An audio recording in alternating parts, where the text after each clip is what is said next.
Welcome back to Starting Six, a volleyball podcast with Haley and Liv. This is episode 20, and we are recapping week 11, which was a big week. It was a big week because Liv attended a game that the outcome was pretty tough. And once again, there were lots and lots of upsets, lots of movement in the top 25. So we really just have a lot to get into. Yes. Yeah. All right, let's just kick it off. We'll get started. We're going to let Liv fill us in about her trip towards the end of the episode for our game of the week. So I'm excited to hear about that. The pictures were really cool, so I can't wait to hear what your thoughts were. So let's get through some of these other games so we can talk about the heartbreak. All right, so going back to November 8th, we started with a very big upset. Kansas State hosted number 3 Texas and swept. So that's how the week started in college volleyball. Kansas State has really been a team that you don't really know what to expect from them. No. But you can always expect the consistency of them being a really fighting team. They're not getting demolished. They're really gritty. And you can just, I don't know, this is such a statement to them because, Texas has been more inconsistent this year than in previous years. But I do think that teams that shouldn't be beating Texas are. And that is, a testament to the opposing team. I don't think that this is a game you can chalk up to Texas just didn't play that well. This is very clearly a testament to Kansas State. Yeah. Yeah. I look back at our texts from that game. And you quote said, "They're runner-up to Arizona State for the most inconsistent." Literally. If you have watched our podcast, you know exactly how big and bold of a statement that is. For Texas to be runner-up to Arizona for the most inconsistent. It is because Texas has one of the best players in college volleyball in Maddie Skinner and a fantastic defensive game. They're a very good defensive team. So what I don't understand is the beginning of the season was so rough for them. And I chalked it up to being, without Logan Eggleston, maybe they just are struggling. Maybe they're trying to find the new groove. Maybe they're trying to find a new leader. We chalked it up. This late in the season, when you're a top 5 team, you shouldn't necessarily be losing to Kansas State. No. Especially after multiple humongous wins lately. They have been dominating. Yeah. They have all of the pieces and they are not falling in line at all anymore. And I don't think they're going to do very well in the postseason. I know that might be too early to say, but I don't think so. You've already proven yourself to lose to unranked teams multiple times throughout the entirety of the season. What are you going to do when it comes to postseason? Just magically play lights out? That's a possibility, but you also have to kind of practice that. I feel like you have to practice that grittiness, that underdog mentality. And I feel like Texas, they have that no, we're still number 1 mentality, but they're not playing like it. They're settling because of how they played last year. Well, I'm sorry, you don't have all the same key players. You have a new team. You can't think that same way. You have to think with that underdog mentality, especially now because you're shitting the bed. Yeah, and I think it's important to distinguish the teams that are able to take the challenge on the road because, Texas defends the Greg pretty well. Again, they did struggle in the beginning of the year, losing in some pretty big matches at home. But when Texas, we watched Texas at TCU a few weeks ago, and they went to 5. It's kind of one of those things where, it's like we talked about with Purdue. You are not going to be hosting the entire NCAA tournament. So you got to figure out how to be strong on the road. And Kansas State has proven that when they're playing at home, they're a threat. Yeah. And so it just kind of is one of those things where it's what team's going to step up to the plate when, you're sitting on a bus or you're sitting on an airplane for hours and you land and you're staying in a hotel and it's inconsistent to your routine. How do you show up and play in these big matches against unranked teams? Because Texas struggles with that for some reason. Yeah. The scores for the game were fairly close, 25-22, 25-22, 25-21. Madison Skinner only had 14 kills, hitting just over 200, and Molly Phillips had 8 kills with 0 errors, hitting a 471. And for Kansas State, Elia Carter had 20 kills, hitting over 300. I think that Elia Carter is someone we talk about every single time we talk about Kansas State, which is a lot recently, and any team that takes on Kansas State should be threatened by her. Yeah. Like, she's constantly dominating her opponents. Like, she is always the name we bring up every single time. And I think she's kind of proven us, well, me, I should say me. I'm not going to throw the us around. Proven me wrong a little bit with, you know, some of my feelings about teams that rely so heavily on one hitter. I think she's been so consistent that she might be like a unicorn in that situation. And for whatever reason, it tends to work for Kansas State. Granted, Madison Skinner putting up only 14 kills proves my argument to be correct. But at the same time, you know, as an offensive threat, Kansas State hit over 300 in all 3 sets and was almost hitting 400 in set 1. Yeah. And that's hard to beat no matter what. It is. Yeah. Texas, poor Texas. Some other games that took place on November 8th. Number 1, Nebraska hosted Northwestern and went to 4. I was actually pretty impressed with these scores. It was 28-26, 24-26, 25-11, 25-20. And I think this is kind of proving the trend that Nebraska takes a little bit to get going, you know, to find their groove. I don't have them written down, but I did look at the stats. It wasn't a huge offensive game for Merritt Beeson or Harper Murray. So yeah, I mean, 4 with Northwestern is a little tough. A little shaky. Yeah, but you know, Nebraska pulled it out. They remain undefeated. Number 24, Auburn hosted number 13, Kentucky, and Kentucky swept. And Ohio State hosted Michigan State, and Ohio State swept. And the scores were very close. It was 25-22, 26-24, 27-25. So very close game there. Yeah. Moving on to the 9th, I only have one big game that I want to talk about, and that was number 4, Stanford hosting number 6, Oregon. This went to 5, as it should. The scores were 25-15, 25-19, 20-25, 19-25, 15-12. Katie Baird and Kendall Kipp for Stanford both had 18 kills, Kendall hitting over 200 and Katie hitting over 300. And then for Oregon, Morgan Lewis had 19 kills, hitting over 400. A couple stats that I just have, like, I don't feel like there's a lot to say with this game because that's the predictable outcome. Going to 5 is very good. Both outsides for Stanford had over 50 attempts each, which is probably becoming a little bit of a norm for them, it seems like. And then the 2 sets that Stanford lost, they were hitting under 200. And one thing I want to note, and this is a testament to Oregon, is Oregon lost set 5 by only 3, and they were hitting a .034. Oh. So if Oregon's offense looked a little bit different statistically, this match could have ended differently. Which I want to note when we get into our argument later. Yes.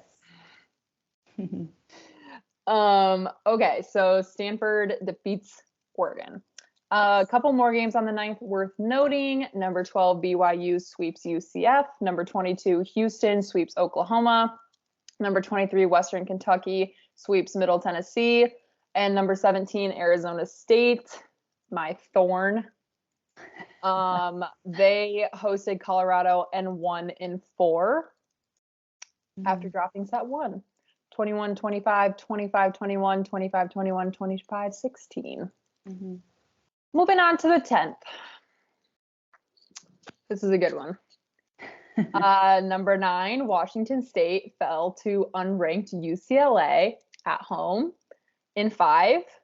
The scores for this game are absolutely insane. 25-20, 24-26, 25-18, 25-27, 17-15. That's a good match. Right? Yeah. Okay. Sorry, I thought I messed my numbers up. Yeah, so any fifth setter that ends 17-15, 18-16, etc. is a fantastic game. Yeah. UCLA was just spreading the wealth. Now, correct me if I'm wrong, UCLA in previous years has been ranked and been kind of a threat, right? I think they've kind of been like lower of the pack, but I think they've been in the top 25 and have had their share up there. I can't think of last year. I feel like UCLA, they were definitely they might have been in the tournament. I think they were too. But that doesn't actually mean that they're top 25. I can't remember. Let me see if I can. Oh, yeah, here's our brackets from last year. Oh, God. This text is very small. There's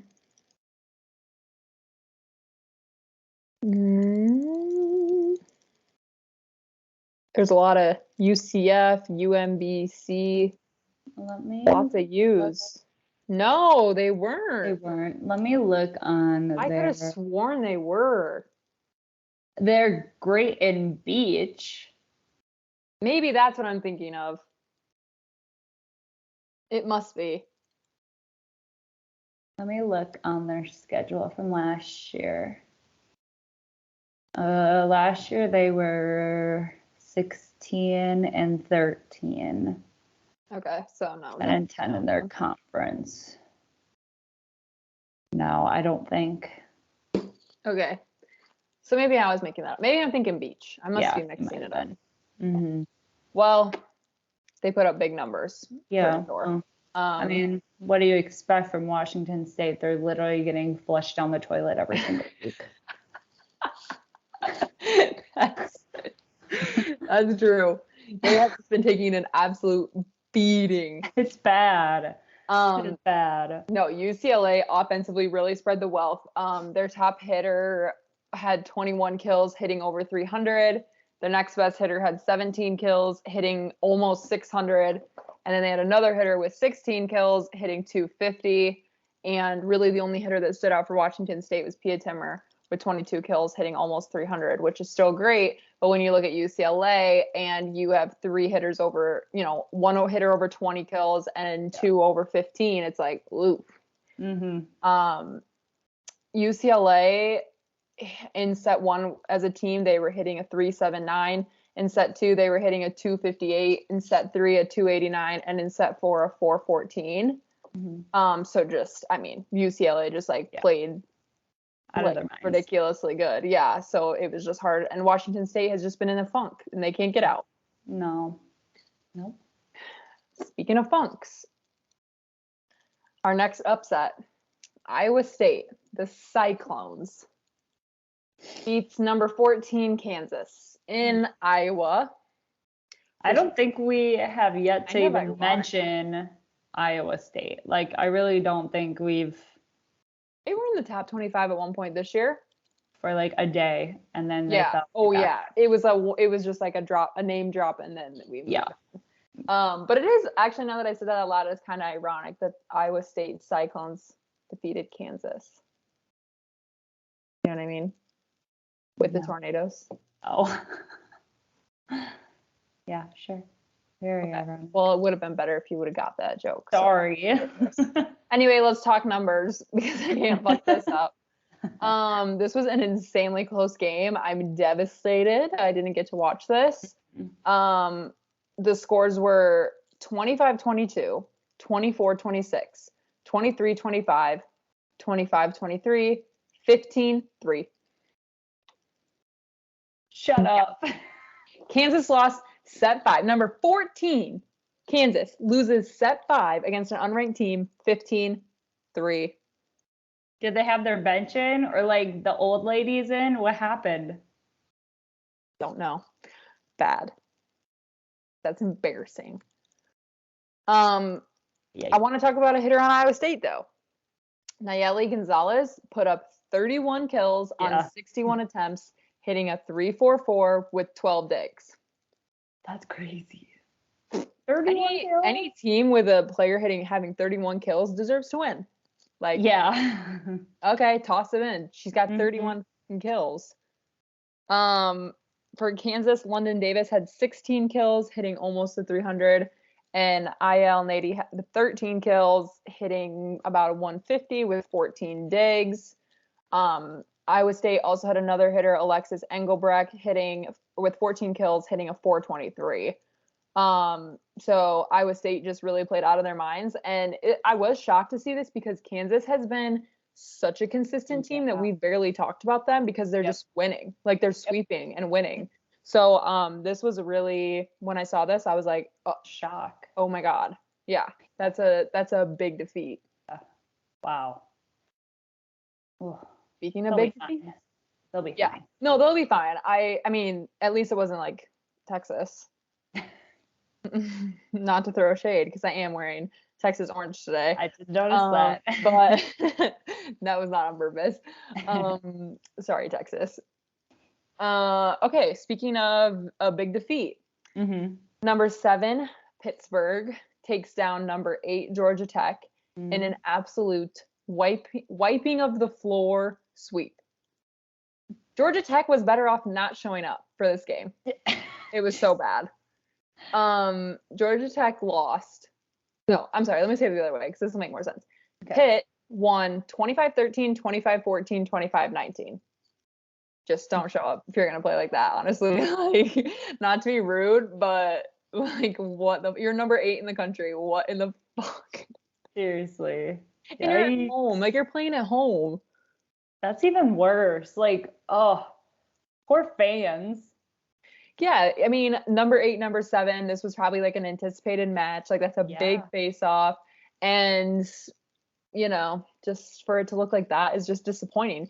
And truly, to kick off the conversation we're going to be having later, who comes up with these numbers? Seriously. Because is it? I don't get it. I'm trying to look back to see what their last match was. I probably just look it up online, but I'm pretty sure it went to 5, but I don't remember who took the game. Georgia Tech beat Louisville in 4. Decided? I thought Pitt and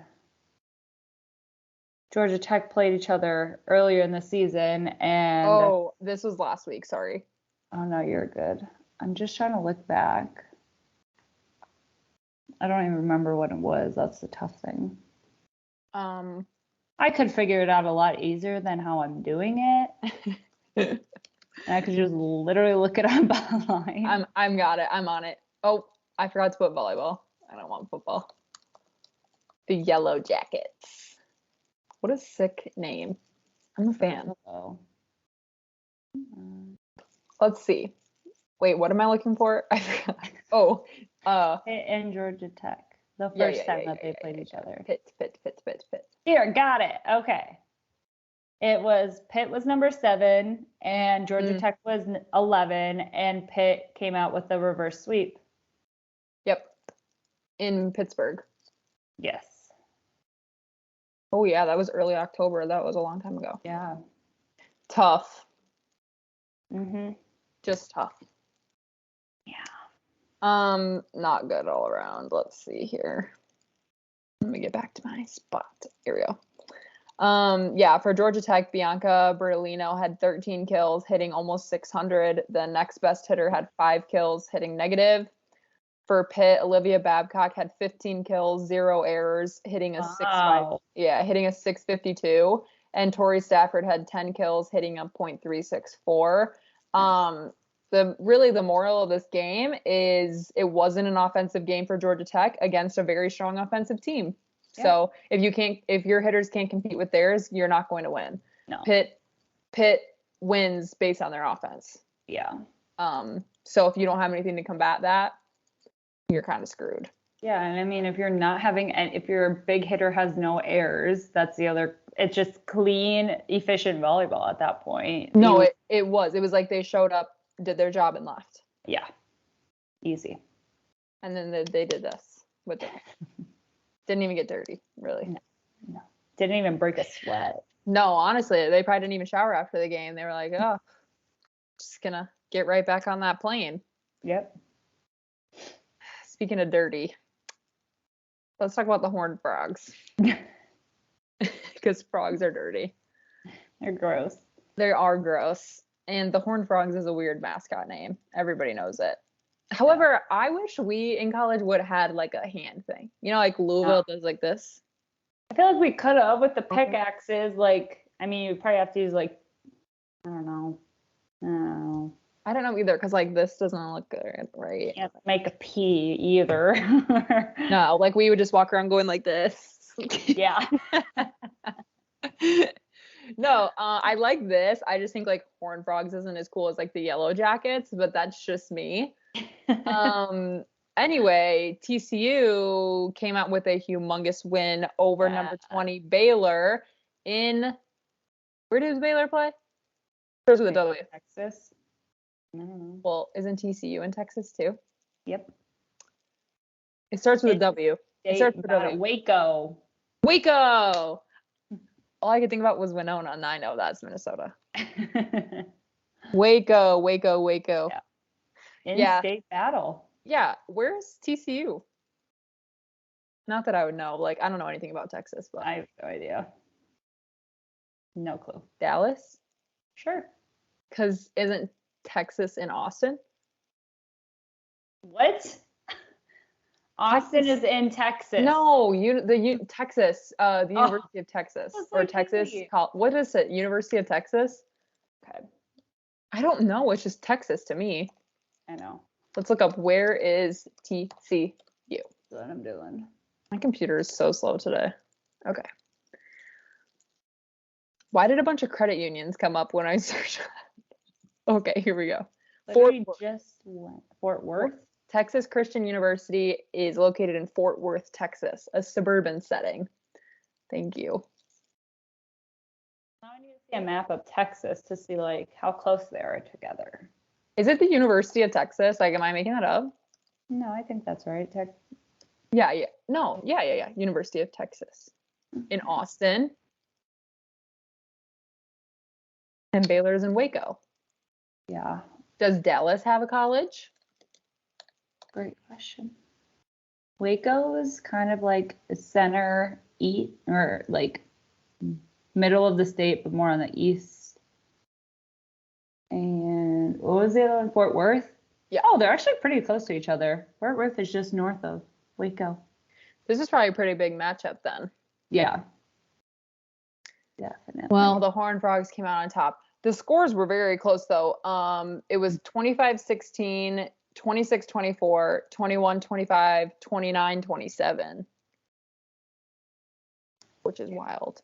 Elise McGee for Baylor had 21 kills, hitting almost to 300, and for TCU, Melanie Para had 24 kills, hitting a 271 with 15 digs, and Jalen Gibson had 14 kills, hitting over 300 with 16 digs.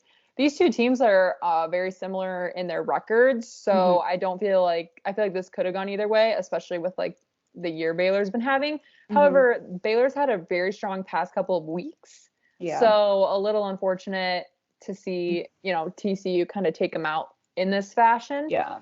But yeah, I mean, this is the kind of matchup like I feel like could go either way. And I'm kind of surprised knowing that they have similar records and just TCU. We've talked about them quite a bit recently, that they haven't been in the top 25, right? They haven't been in this year, but I just feel like, I mean, they took Texas to 5? They beat Baylor. I think they beat some other ranked teams. I just feel like maybe it's time for them to dabble in the top 25. Yeah, I would agree. I definitely think that they're a strong enough team to do so. I just don't want to watch any of their home games, to be honest, because that court is horrible. Yeah. Let's hope they don't host any of the tournament games. Oh, I'm not watching those. Like, I'm just not going to put myself through the torture of TSU's court. TCU, what did I say? TSU. Yeah, anyway. It's just horrible. And then when you put another like team's color, so what, like Texas was Oregon like if Oregon and their bright ass green spandex were playing on that purple. Oregon also has a ridiculous court. Yeah. I mean, it's just like It ain't good. It ain't good. Stick to the original. Just make it one I color. like the solid colors, not the mosaic, whatever it is, stained glass. It's too much, really. Mm-hmm. Anyway. All right. Next up, I've got some sweeps to run you through. First one, not much to talk about here, but number 2, Wisconsin traveled to Maryland and swept. The one thing I want to mention is this game secured Kelly Sheffield with the most Big Ten wins in program history. Mm-hmm. He's the king of Wisconsin.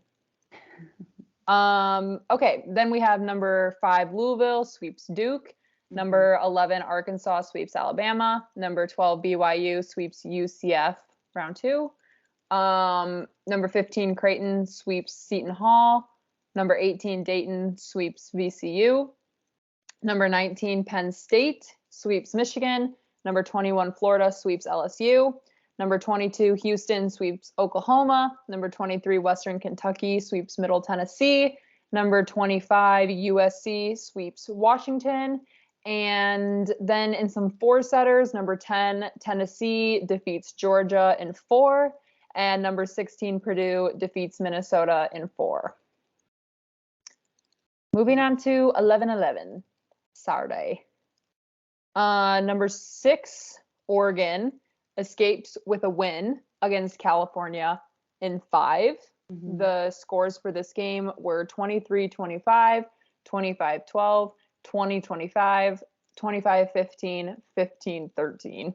Whoa. Offensively, California, not great.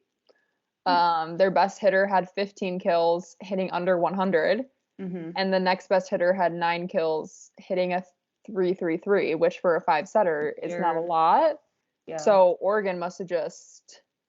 a lot of mistakes. Yeah, because their top hitter, Kara McGee, had 18 kills, hitting a 4.52, and they had 2 hitters with 14 kills, hitting almost 300. Oh. Wait, so, what? Like, what the fuck happened? That's kind of weird. Yeah. It must have been a high error game. Because you can't say it's a defensive game because they had hitters, 2 hitters hitting with 14 kills and 1 with 18 kills. Exactly. What the fuck? I don't have an answer. I'm confused. Okay, next game, back to back. TCU defeats number 20 Baylor in Waco in 5 this time. Those scores were 20-25, 14-25, reverse sweep, 25-22, 26-24, 16-14. For Baylor, Elise McGee had 22 kills, hitting almost a 300, and Manuela Bibinbe. It's got to be that. It has to be. 16 kills, hitting almost 400. Mm-hmm. For TCU, they had 2 hitters with 16 kills and a combined 23 digs, and Jalen Gibson had 14 kills, hitting a 116 with 11 digs. This had to be a very heavy defensive game for TCU. I like it. Mm-hmm. Yeah. Big weekend in Waco.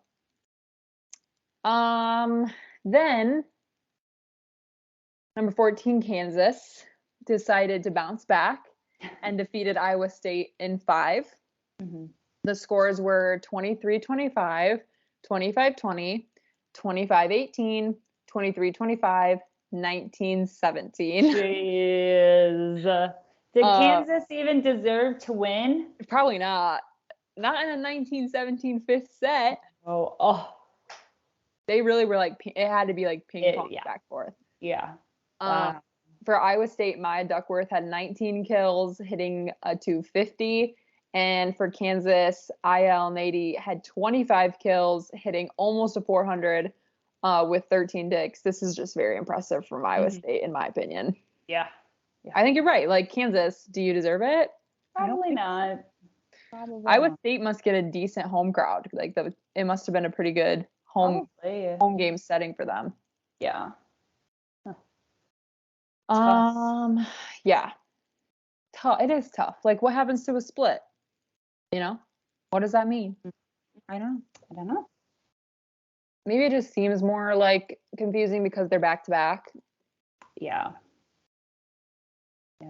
No, I don't like that system anyway. We've already talked about it, so I won't go into it. Okay. For the 11th, number 3 Texas bounces back with a sweep over Cincinnati. Number 18 Dayton sweeps VCU again. I'm not sure why Dayton is like never talked about. Because they sweep every week. Like, they're always in my like little chunk of sweeps. Yeah. But like they never move and no one ever talks about them. No. We never, I don't think we've ever like once dug deep into Dayton just because they're just always there. Always number 18. Yeah. Always. There's just nothing exciting about them. Like they just are here. They never waver. No, I don't know. They literally don't move. So stay tuned for Dayton in the postseason because we don't talk about them now. Well, give me something to talk about and then I'll talk about you. Yeah. Okay, number 17 Arizona State sweeps Utah. Number 15 Creighton defeats St. John's out of New York. It said on the computer. In 4, and number 4 Stanford defeats Oregon State in 4. Okay. Moving on to the 12th, I have 2 games I want to talk about a little more in depth here. The first one is number 9, Washington State bounces back, defeating newly number 25 USC in 5. So this was like a barely. Yeah. The scores, they ended up pulling a reverse sweep, were 15-25, 16-25. So really not looking good for them. Then they came back and won 25-16, 27-25. 15-11. Aman Isanovic for Washington State had 24 kills, hitting almost a 300 with 10 digs. And Katie Ryan had 14 kills, hitting a 258. For USC, Skylar Fields had 29 kills, hitting a 333 with 13 digs. And London Weejay had 18 kills, hitting a 368, 12 digs. Big offensive game. Oh. Yeah. Washington State needed this. They really did. They really did. I'm glad this was the outcome because they needed it. They did. And especially like, it feels good to get the sweep, but also it kind of feels better when you take it to 5 and you get that win. I would agree. Like it just feels like it's a top 25 matchup. Yeah. Go to 5. Yeah. Have fun. Have fun. Give the crowd what they want. Yeah, literally. Play your hearts out. That is funny. No, I mean, this is what we like really what you should be seeing in the top 25 matchup. Like whether it's top 10, top 5, top 25, whatever, like this is what you should see. And yeah, I mean, this definitely could have gone to USC after the way Washington State has been playing, but I'm glad it didn't. I'm glad the number 9 team proved why they're number 9 at the time. And yeah, I mean, and either way, it was a great game of volleyball. Plus they were at home, so let them win. Yeah, I just wanted to look because every time we talk about USC, Skylar Fields is always their top performer. Easy good. And I wanted to see all of her stats. And that game against Washington State, that was her season high with 29 kills. Before it was 28 with San Diego. And just looking at her stats, from the beginning of October, she until now, so October 1st until now, she has been hitting over 20 kills, except for in one match against Stanford. But since October 1st, every match except for one, she has had over 20 kills. Prior to that, she was in the high teens with like 4 or 5 matches being in the high 20s. Oh my God. So on this season, she has 544 kills. That's just kind of crazy to think about. Like, since October, that is insane. You haven't hit below 20 kills. I mean, you think about it too. Like, there's hitters even at the Division I level that don't get their 1,000th career kill until they're seniors, and she's got 544 on the season. She's she's a senior, so let me look at her career. Her career, she has 1,142 kills. Oh, so this is just like a pop-off year for her, really. Wait, hold up. Was she not at USC? I don't think she was at USC all 4 years. Okay, that makes sense. I was gonna say, because she only has 2022 and 2023, and in 2022 she had 598 kills. So over 1,000 kills in 2 seasons, and this season isn't even done. Yeah, she definitely was playing somewhere else before that then. But that's insane. That's insanity. 1,000%. That is crazy. Wow. Where was she before? Okay, well, now I'm curious. Look it up, girl. Let me know. Skylar Fields. What does she look like? She was at Texas. Oh, was she not playing? 2021. She played in 29 matches. Oh, what? She's an outside? Yeah. Must have been the pre-Maddie Skinner era. Yeah, so she played her junior, sophomore year. She played in all 29 matches. Freshman year, she was preseason freshman of the year. Big 12 all rookie team, Big 12 freshman of the year in 2019. Damn. Wow. Good for you, Skylar Fields.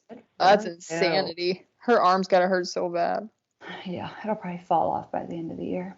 That's fine. She won't need it anymore. Yeah, no, welcome to the club. All right, USC. I'm excited about them, to be honest. I'm interested to see where they go from here, but good for you, Washington State. Good for you. Okay, next is the last upset I want to talk about from the 12th, and that is number 24 Auburn going down in 4 against Missouri. A team that we've talked about a little bit recently.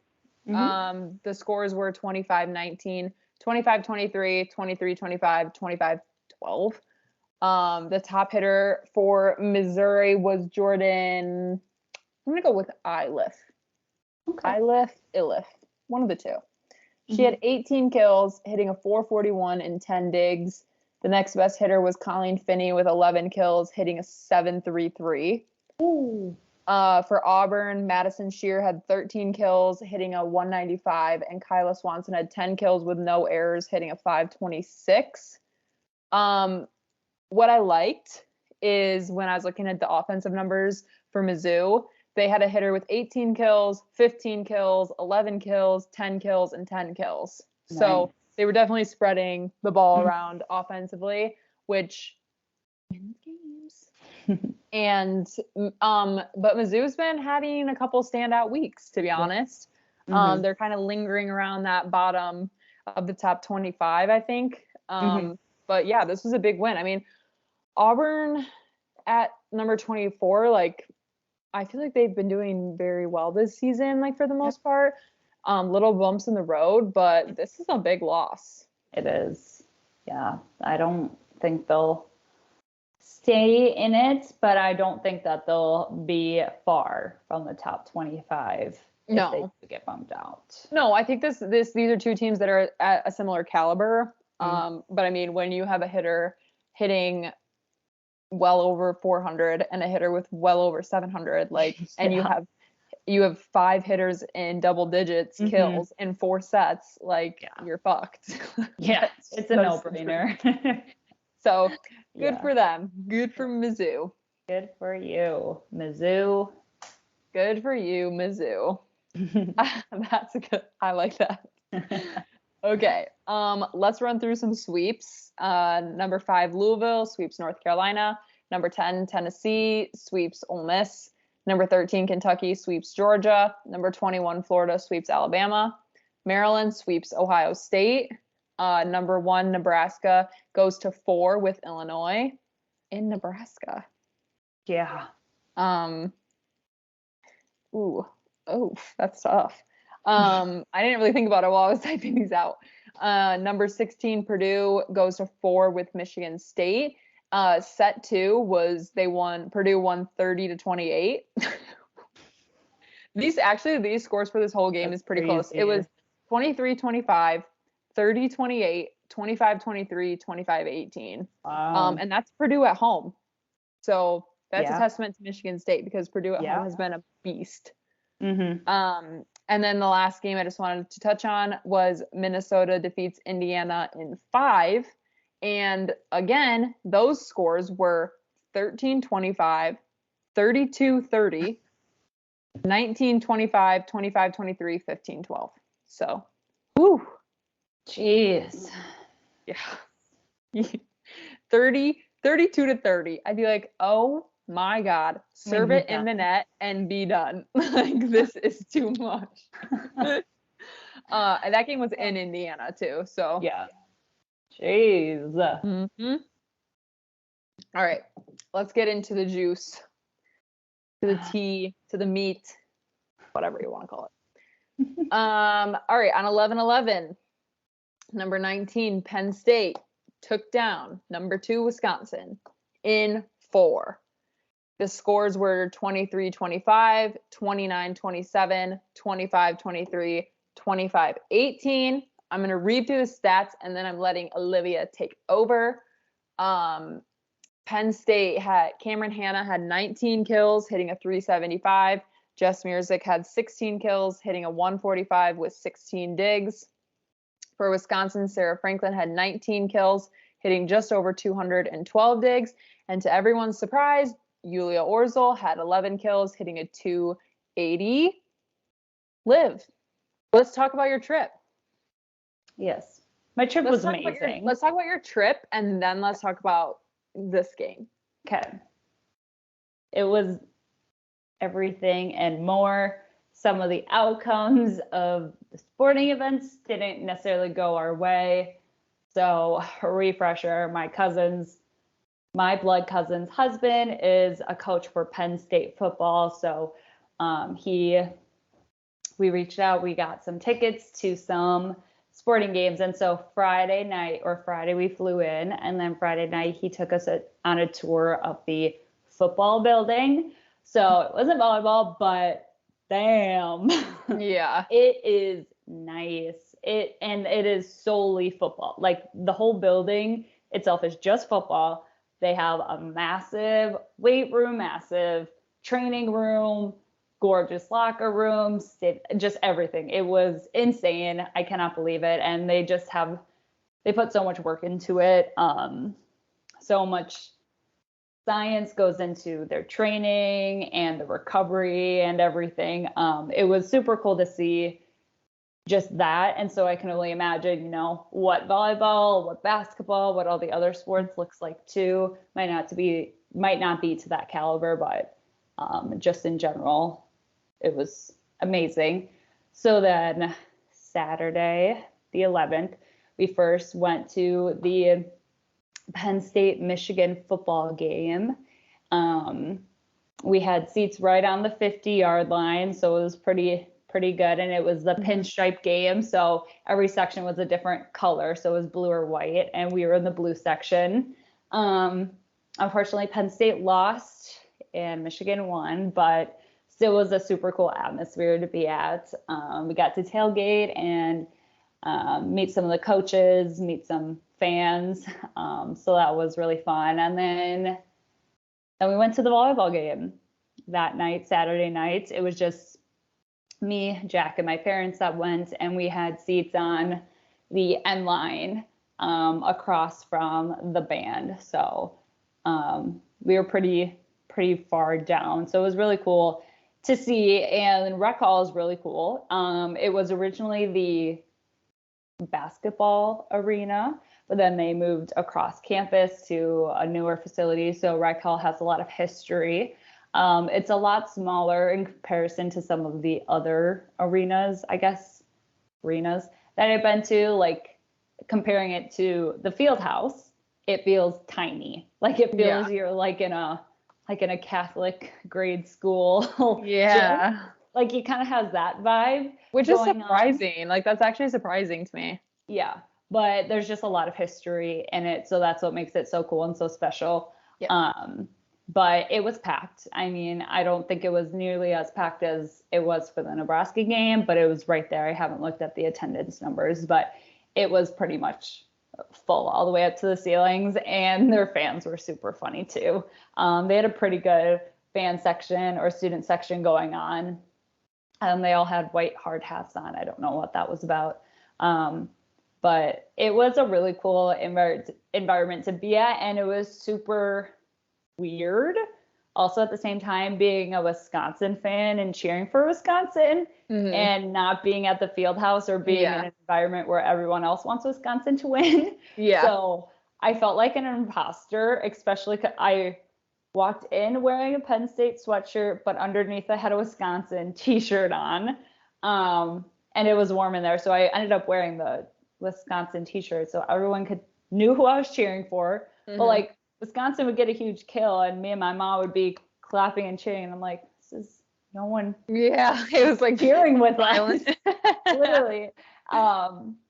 So that was just super unusual. Like I'm used to being in the field house and it's just roaring every time the Badgers get a kill, but it was the complete opposite. Every time Penn State was getting a kill or winning the point, it was just a roar of a crowd.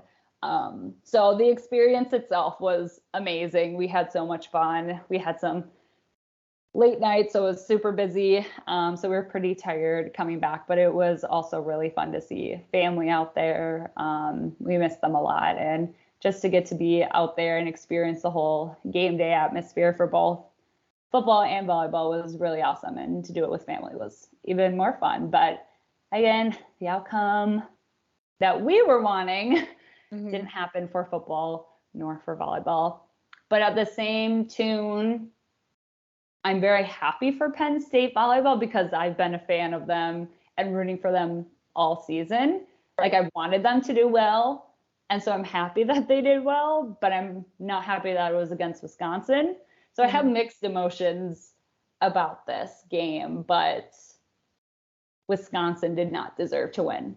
So it was very plain as day that Penn State deserved to win and they were there to win and Wisconsin was not. So that's how it should. So let's talk about, because I didn't get to watch, I worked Saturday night. So tell me about the lineup change because I heard it from you, but like I said, I didn't get to watch. So tell me like why Wisconsin wasn't Wisconsin. Yeah, so Anna Schmeck was not present at the match at all. She was not on the sideline. She wasn't dressed. She was not there. I don't know why. I don't think she was there. I don't believe she was there at the record or Maryland. They played Maryland the day before. She wasn't there. I think it either has to do with some sort of injury or illness. So because she was gone, they moved Temi from the outside to the right side, which then brought Julia from the libero to the outside, which then put Gigi from the DS to libero. So with one player out, they moved 3 other players to fill that spot, which in my head caused more damage than putting in someone who's not really playing a lot just in her spot, but then just run a 5-1. Just run a 5-1 or that. Like, you know? That's what I didn't understand because I didn't watch them play Maryland either because I worked Friday night as well. And so when you were texting me, I think you're texting in the group chat and you were like, what is going on? Like, why is like Julia playing front row? And I just think it doesn't make sense to me. Like, okay, yeah, both of your setters have been doing very well this season, but for 2 games, instead of, then you don't have to move anybody around. Exactly. Yeah. Like, just run the 5-1. You did it earlier this season. Just do it again. Like, why? I think you hit it on the head. Why are you rotating and making 3 girls uncomfortable? Yep. Because one's missing. Like, that is a right side. That's the easy fix. Like, it doesn't make sense. And honestly, like, I understand. I don't think Temi is having a standout year either. Like, totally get that. But Julia has come to terms with the fact that she's a libero. She probably has not been taking a ton of reps in the front row. And now you're throwing her in a huge matchup against Penn State, aka the Penn State that just took Nebraska to 5, and you're throwing Yulia back in the front row, moving Temi to a position she doesn't hit at all. Not one rotation does she hit right side, and you're putting a new libero in. Unnecessary. Like, exactly. I can't wrap my head around what it is with him and Yulia that she has to be the piece. I don't get it. And it's nothing against her. I think Yulia's a great player, but for whatever reason, he makes her the piece. He moves everyone else around, and I don't get it. Yeah, and he should not have. It was super, super clear. And Jack, he knows some stuff about volleyball, but not a lot. And like, he could see it clear as day. They were not comfortable. They did not play like a team. They were not dominant. They looked tired. Like, it was just chaotic, basically. They were not setting Julia very often. And when she would get a set, she was tipping. She was not comfortable to take those massive rips that she used to be able to. A tight swing, she would rip at it, get it in the block. It would get blocked, hit it out of bounds, whatever it was, or she would get it killed. She was playing very tentative. They were not using the right sides. So when Temi wasn't, she wasn't getting sets, so she couldn't get comfortable. Back row did not look confident. Sarah Franklin in the back row, she had good front row, but her back row, she was super slow. She didn't look comfortable necessarily, whether that was not being comfortable with Julia not being back there, being next to Gigi, because all season she hasn't been playing next to her. Don't know what it looked like. They weren't sending the middles. It just looked chaotic. And to Penn State, they knew that, and they utilized it. You know, that's what you have to do, and they did really But I wanted to credit, is it Hannah Cameron or Cameron Hannah? Cameron Hannah. She played an insane game. The whole time she was leading in kills.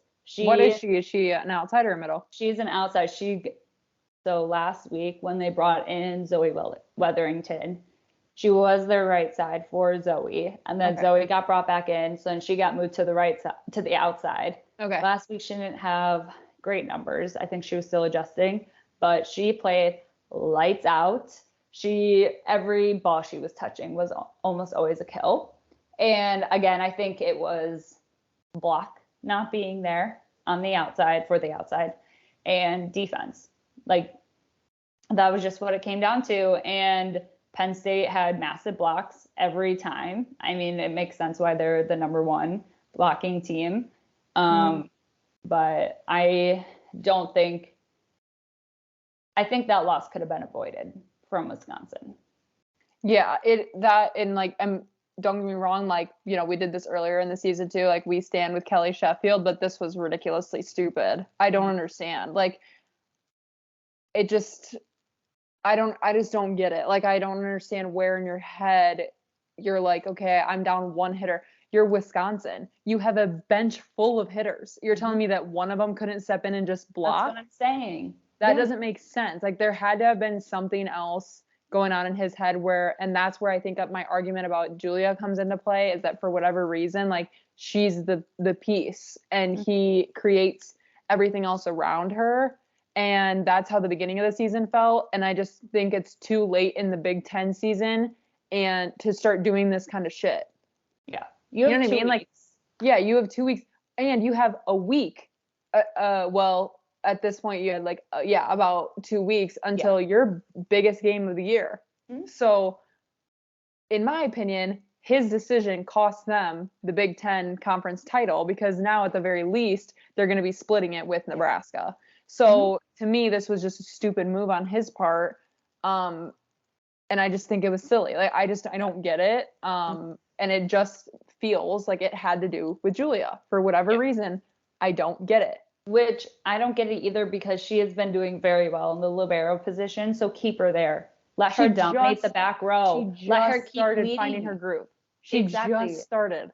Let her lead there. Let her be comfortable. Let her be dominant in the back row in her defense against a big Penn State offensive threat, and work around it.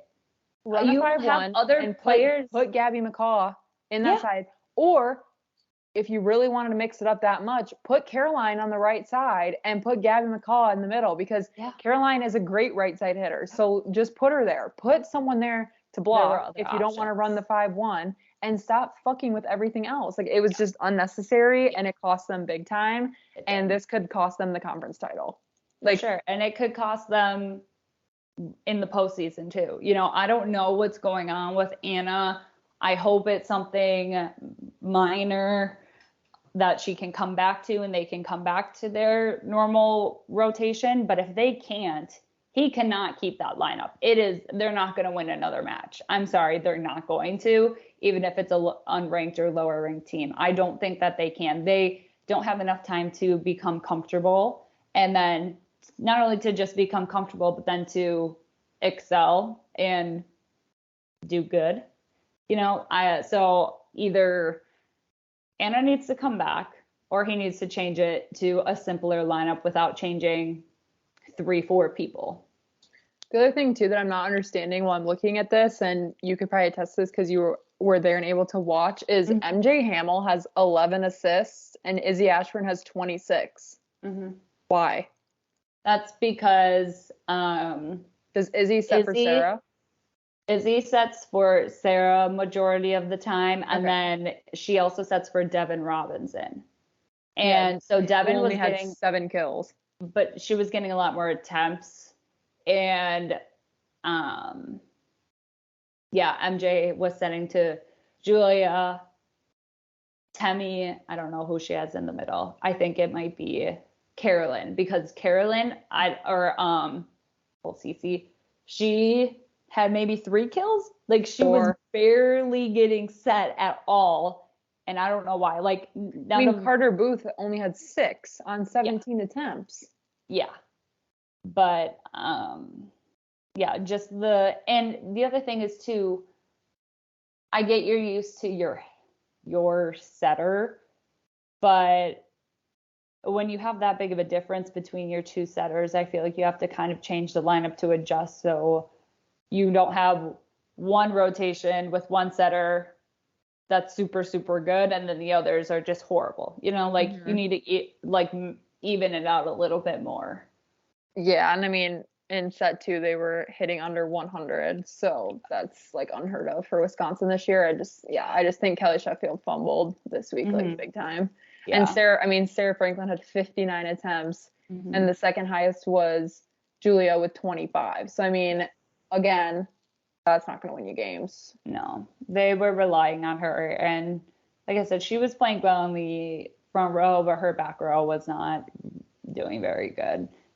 Wisconsin's defense wasn't holding up, and they just didn't have any life to them. It was super uncharacteristic, you know, besides the fact that there was a lineup change and people were out of positions. They just didn't look like themselves. They looked tired. They looked exhausted. They had no life. They had no juice, nothing. And they looked defeated before they even really stepped on the court. So I don't really know what that was about. Hopefully that's just a fluke, like the mentality and the energy, and they can figure that out. But I don't know about this whole lineup thing. Yeah. So hope everything with Anna is okay. You know, hopefully it was like nothing with someone in her family or anything like that. I wouldn't chalk it up to some kind of injury because I feel like she still would have traveled. Like, if it was a major injury, we would have known about it. And minor injuries, I feel like she would still probably travel. So hopefully she just had a little bug or something, and that's what caused her not to be there. And hopefully they can get this fixed. But I've just got to say, I think this is Kelly's fault. Like, I think it's Coach Sheffield's fault. Yeah. This was just a silly thing. Yeah. But I'm glad your trip went well, and your pictures and everything looked so amazing. The football game looked so much fun. Looked like your family and Jack were having a blast as well. So that warmed my heart, you know. I missed the Cujos, and I liked to see you guys all together doing something that the Cujos do, which is travel. All right. So anything else about your trip? I don't think so. All right. Let's talk about these new rankings. The rigged. I need to figure out who makes these rankings because I truly believe this at all. There is, you know how everyone says that the NFL is scripted? Yeah. I think the NCAA is scripted. Yeah, I'm just a firm believer that there's someone on this committee that was just waiting Yes. for a reason to knock Wisconsin down to 3. Like, I just think there was, because I'm sorry, but this doesn't make sense. No. And I will die on this hill, not because I'm a fan, but because it doesn't make sense. Yeah. So what we're talking about, for anyone who doesn't know, for week 12, Nebraska remains number 1. Whatever. So what we're talking about is Stanford has now moved up to number 2. So they jumped from 4 to 2, which that kind of movement in the top 5 does not happen very often. No. And in my opinion, you only beat Oregon. You beat Oregon, who was number 6 and 5. Yeah. So that bumped Wisconsin down to number 3. Now, why this pisses me off is Stanford lost to Florida early in the season. So when Alexis Stuckey was still playing, they lost to Nebraska, which isn't really an argument because so did Wisconsin, and they lost to Arizona State. Mm-hmm. So if that isn't enough fuel to piss me off, the fact that they lost to Arizona State and are now number 2 in the nation, it doesn't make sense, because Wisconsin has lost 2 conference games to 2 ranked teams in the Big Ten, which is the best conference in college volleyball. So riddle me why Stanford all of a sudden bumps up 2 spots in the top 5 and Wisconsin drops down to number 3. Like, when you look at the rankings on the NCAA website, it just doesn't make sense. Okay, Nebraska's number 1, their record's 25-0. Stanford's number 2, 22-3. Wisconsin's number 3, 23-2. Louisville's 4, 23-3. How does that make sense? It doesn't. And the truth is that Stanford is in a lesser conference and has lost more games. Arizona State was also very far down in the rankings. I believe they were like number 17 or number 21 when Stanford lost to them. Yet I don't remember them dropping that, I don't remember them dropping down after that loss. So I'm just a little bit confused as to where this came from. And it genuinely, like, I'm not just saying this as a fan, but it feels like there was someone just waiting to be like, yep, Wisconsin, not good. If you were paying attention, you clearly saw they had a big lineup change for a reason. It wasn't just like a random thing. And Stanford going to 5 with Oregon, who was number 6, doesn't make sense to me. To 5. Also keeping in mind that Oregon didn't move. Yeah. And I was going to say, Stanford has had more games that have gone to 4 or 5, whether they won or lost, than Wisconsin. Wisconsin was sweeping. They had like 32 sets in a row that they had won. And you give them you have the Big nerve Ten. to move them down in the Big to number Ten. 3. And I get, like, there's the record, but then they get votes. Who's voting? Why do teams get votes? It should be based on the record. Then there's biases, there's favorites, there's people you don't like who piss you off. Why are there votes in the rankings? That's what I don't get. Who's deciding who gets to be number 1? What if everyone decided that, let's see, Arizona State deserves to be number 1, but their record is 24-4. Right. But then Nebraska is, well, I don't think that they should be number 1. I think they should be number 12. Like, it doesn't make sense. Why do people just get to decide who gets to be at the top? Right. So here's the other argument that now that I'm looking back on what we just recapped. So Stanford goes to 5 with number 6 Oregon and wins, don't get me wrong. And then they go to 4 with unranked Oregon State and win. But Texas gets swept by Kansas State and drops down 2 spots. Yet Stanford gets to move up. It doesn't make sense to me. It doesn't make sense. Like, I really don't get it. It genuinely feels like someone was just waiting for the chance to be like, oh, drop them down. Like, it's annoying. With that argument, so we're talking about the AVCA rankings, and then there's also this D1 committee's top 10, which has been, they didn't start this the whole season. This started a few weeks ago.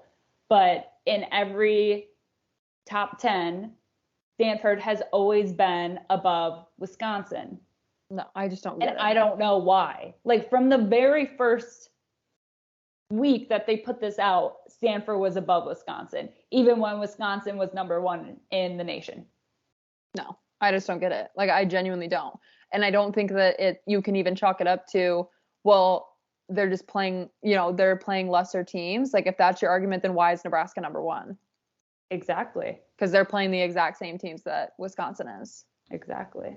So I guess what confuses me is your number one, the almighty Nebraska, who went to 5 and barely escaped with a win over Penn State. They get to remain up on their throne because they're undefeated, but Wisconsin loses to them in 4 and boop, boop, boop, down they go. Like, it doesn't make sense. It really doesn't. And I just think this is a little sabotage, to be honest. Like, I agree. Why? I agree. Why? I don't see, people selling out stadiums and stuff to watch Wisconsin or to watch Stanford play. So I'm just I'm definitely bitter. Like, I just think this is ridiculous. Like, Oregon has been playing out of their minds as well, and they remain at number 6. But, Stanford gets to move up 2. Why is Texas still in the top 5? Yeah, I don't know. Okay, let's also get to the real question. Texas, whatever. No, these are annoying me. Like, genuinely annoying me. Washington State only dropped 2. Only 2. And they've been getting their shit rocked. 2 spots. Number 11. Like, their record is 20-7. There's teams BYU 22-5. Creighton has a better record, 23-4. Why aren't they up at number 4 or 5? I don't get it. I don't get it. It makes me so mad. It makes me so mad. Yeah, so Penn State moved up 5 spots. I know. For their win over Wisconsin. Crazy. Tennessee moved up 2, and Stanford, of course, moved up 2. And then new to the poll is Florida State, who knocked out Auburn. So I'll just run through these, I guess, really quick for anyone who's curious. So it goes Wisconsin, or excuse me. Whoa, I really wanted to manifest that. It goes Nebraska, Stanford, Wisconsin, Louisville, Texas, Oregon, Pittsburgh, Tennessee, Georgia Tech, Arkansas, Washington State, Kentucky, BYU, Penn State, Creighton, Purdue, Kansas, Arizona State. Whoa, Arizona State. Dayton moved down to number 19. Wow. Florida, Houston, Western Kentucky, Baylor, USC, and now Florida State. Yeah, I just think these are shit. Like, to be honest, I just think I don't know. Like, I just don't get it. I'm not happy with it. And honestly, like, as much of a Nebraska fan as, I kind of am, it's fucking annoying me. I know. It's starting to get annoying. It's also just getting annoying because Nebraska's not sweeping teams anymore. They went to 4 with Northwestern. And Illinois. And Wisconsin put the beat down on Illinois at home. They did. It was ugly. Mm-hmm. But I'm just not understanding. I feel like you have to consider each game, each match. You shouldn't, if you're number 1, I'm sorry, you should be sweeping every team under the sun. And Nebraska should be, period.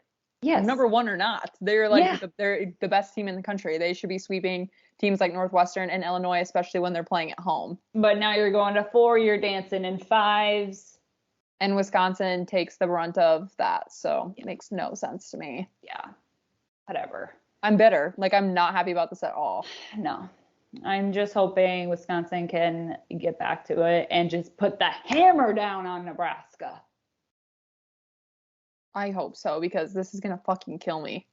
Oh my God. Black Friday, this is going to be the death of me. Watching that match, I'm either going to be like drowning in tears or like drunk because I can't handle it.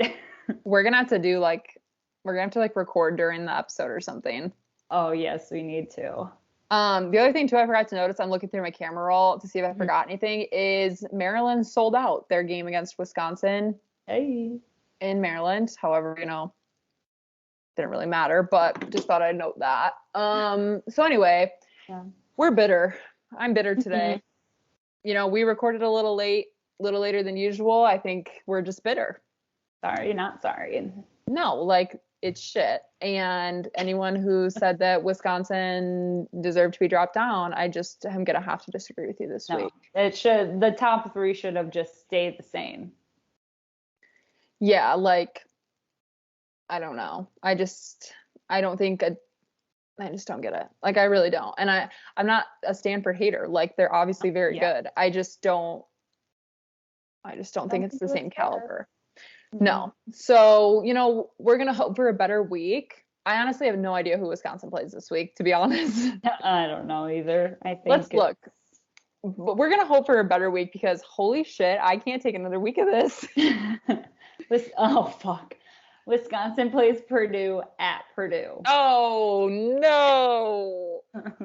No. When? Wednesday? Friday. Friday? Okay. That's enough time for whatever's happening to Anna to be figured out. And then they play Sunday at Indiana. Oh no, Liv. Who does Penn State play this week? Penn State plays Northwestern at home on Saturday. Okay. And when does Nebraska play at Purdue? I don't know why I'm asking you. I could probably look. I'm like, Liv, look it up for me. Penn State plays Michigan State on oh my God, I hope they lose. Friday. Actually, do I hope they lose? Because won't that just fuck Wisconsin even more? It would. So Okay. we want Penn State to win out, essentially. That's asking a lot. I know. My brain's in a tizzy. I don't really like this upcoming week. I'm nervous. Yeah. No, I don't know when Nebraska. So Nebraska I'm looking right now. plays Wisconsin, and then they play Minnesota that Saturday. No, they're gonna beat Minnesota. Because I think they already played Purdue twice. They did, or oh shit, yeah, they did. Yeah. When did they play at Purdue? I don't even remember that. Oh. I think they took them to 4. They went to 5. They went to 5. Just kidding. As they should. Oh fuck. I don't like this. Guys, this is bad. Anna, are you okay? What's going on? I wonder if there's any. What happened to Anna Schmuck? Yeah, Google it.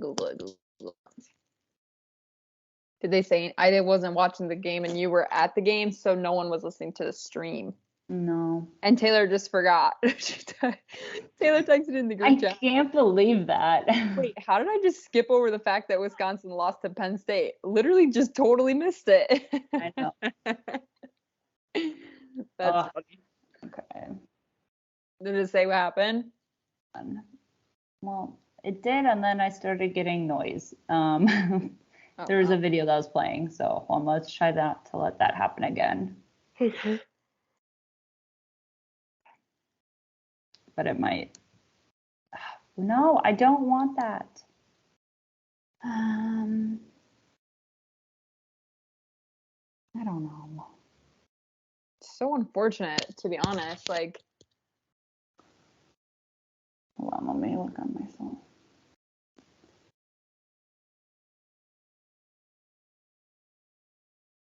Okay, let me try one more time. I'm trying to look too, but I don't see anything about her specifically. So let's look at Badger Extra. Yeah, it just says she's out.